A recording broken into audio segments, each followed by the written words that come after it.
చివరిగా ముస్తాబాద్ మండలంలో గన్నేవారిపల్లి తర్వాత ఒక తండ ఉంది, సేవలాల్ తండ. ఆ తండలో ఉన్నటువంటి రైతుల్ని పోలీసులు కేసులు పెట్టారు. కాల్వల నుండి వాగులకు నీళ్లు వదిలిపెడితే మోటార్లు పెట్టుకుంటే కేసులు పెడుతున్నారు.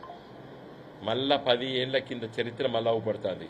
మళ్ళీ ఎవరో పడతారో రాజశేఖర రెడ్డి గారు, మాజీ ముఖ్యమంత్రి, కాంగ్రెస్ ముఖ్యమంత్రి రాజశేఖర రెడ్డి గారు, కిరణ్ కుమార్ రెడ్డి, చంద్రబాబు నాయుడు గుర్తుకొస్తాడు. మళ్ళీ ఇలా ఊర్లలో రైతులకి రైతులపైన పోలీసులు కేసులు పెట్టుడైంది.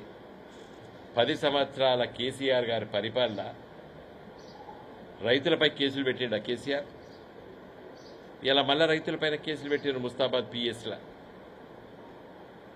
ఎట్లా మీరు మోటార్లు పెట్టుకుంటారు వాగులకు కాలువల మీద అంటే మళ్ళా సమైక్య ఆంధ్రప్రదేశ్ పాలన మళ్ళీ అవపడుతుంది తెలంగాణలో. వాళ్ళకి ఏంటంటే కాలువల ద్వారానే నీళ్ళు ఇవ్వాలి, ఇరిగేషన్ డ్రై క్రాప్స్ ఐడి క్రాప్స్కి నీళ్ళు ఇస్తాం కాలువల ద్వారా అనేటువంటి ఆనాటి సమైక్య ఆంధ్రప్రదేశ్ ఆలోచనల్ని మళ్ళీ కాంగ్రెస్ పార్టీ అమలు చేస్తారు. కేసీఆర్ ఏం చేసిండు? కరెంటు నీళ్లు ఇవి రెండు రైతుకి ఎందుకు కావాలి? పంటకు పండియడానికి కావాలి. ఇప్పుడు వాడు కాలువల మీద మోటార్లు పెడుతుంది, ఏది పెడుతుంది, ఎక్కడ తీసుకుపోతాడు నీళ్లు? పంట పొలాలకు తీసుకెళ్తాడు. వాళ్ళ సొంతంగా పైపులు ఇట్లా వేసుకొని ఈ వాగు కాడ ఇట్లా మోటార్ పెట్టి పైప్ వేసుకొని పంట పండిస్తాడు. ఇది ఇల్లీగల్ అని చెప్పి కేసులు పెడతారు. ముస్తాబాద్ పోలీస్ స్టేషన్ కేసులు పెట్టారు. నేను జిల్లా కలెక్టర్ని, జిల్లా ఎస్పీని చెప్తున్నా, వెంటనే దాన్ని విరమించుకోవాలి. ఆ కేసులు రైతులపై కేసులు చూసిరా తెలంగాణలో? మళ్ళీ రైతులపై కేసులు ఏంది? ఇదెక్కడ ఆలోచన? కాబట్టి నేను వ్యవసాయ శాఖ మంత్రి తుమ్మల నాగేశ్వరరావు గారిని, ఇరిగేషన్ శాఖ మంత్రి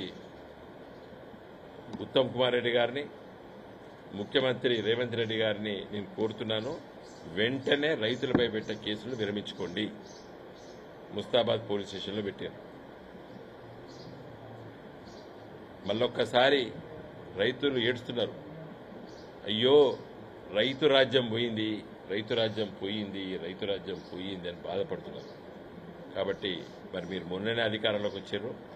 రేవంత్ రెడ్డి గారు నేను విజ్ఞప్తి చేస్తున్నా, రైతుల పట్ల వ్యతిరేకతను చూపించకండి. మీ అధికారులకు ఆదేశించండి. కరెంటు 24 గంటలు కరెంటు ఇచ్చేటట్టు చెప్పండి. రైతులపై కేసులు పెట్టద్దని పోలీసులకు చెప్పండి. జై తెలంగాణ.